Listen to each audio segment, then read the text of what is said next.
বাবেরা আমার নবী পাকের সামনে গিয়ে দাঁড়িয়ে গেল। যে তীরটা আমার নবী পাকের সিনায় লাগার কথা ছিল, ওই তীরটা হযরতে তালহাকে লেগে গেল। আবার তীর নিক্ষেপ করে জালিমরা এসে ঘিরে ফেললো, চতুর্দিক দিয়ে তীর মারছে। সাহাবী চতুর্দিকে ঘুরতে লেগেছে।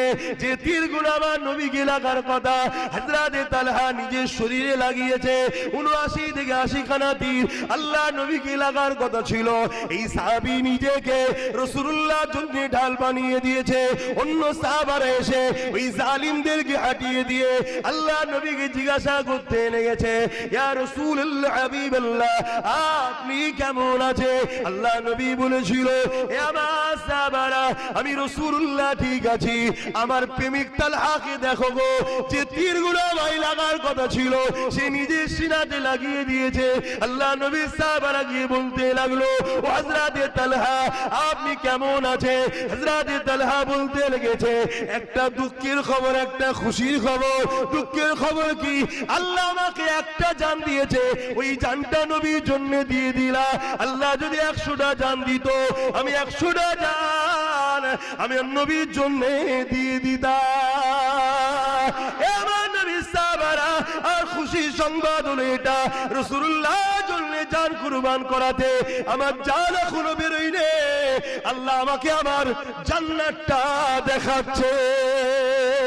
আরো জোরে বলুন সুবহান। এ যুবক, মরবে না সারা জীবন থাকবে গো? বাপেরা, না জোয়ান তরুণেরা, কেন আমি এ কথা বলছি? আহারে, আমার নবী পাকের দ্বীন ইসলামটা বড় কষ্ট করে এসেছে, ওই ইসলামকে মিটিয়ে দিবার জন্য যুগে যুগে এ না জোয়ানেরা ইসলামের দুশমনেরা সোজা চরচরা চালাতে লেগেছে। আল্লাহ নবী, নূহ নবী, দয়া নবী, ইনসাফ ইনসানিয়াত নাই, মানবতা গরিবের কথা বলেছিল। এই জন্য আবু জেহেল, উতবা, সাইবা আমার নবী পাকের জানের দুশমন হয়ে গেল। একটা দিন এমন এসে গেল, আমার নবী পাককে ৪০ জন মিলে ঘিরে ফেলেছে। আমার নবী পাক ঘরের মধ্যে রয়েছে। এই যুবকেরা, তরুণেরা, আল্লাহ নবী হযরত আলীকে ডাক দিল, ও হযরত আলী, এদিকে আসেন, এদিকে আসেন। আল্লাহ পাকের হুকুম হয়ে গেছে, আমি আজকে রাত্রে হিজরত করে ইয়াসরিব মদিনাতে চলে যাব। এই মালগুলো তুমি অমুকের মাল, অমুকের মাল, অমুকের মাল দিয়ে আসবে।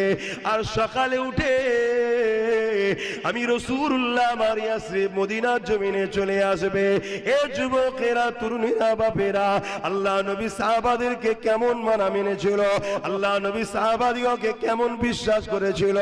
আজ আমরা মুসলমান দাবি করি, নবীর উম্মত দাবি করি, আমরা নবী পাককে কেমন ভাবে মানছি দেখো।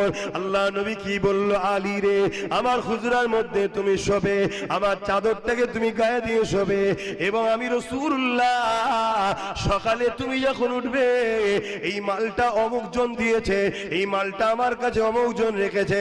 অর্থাৎ মক্কা যারা জালিম ছিল, আমার নবীর কাছেই তারা তাদের মালপত্র জিম্মেদার আমানতে রাখতো।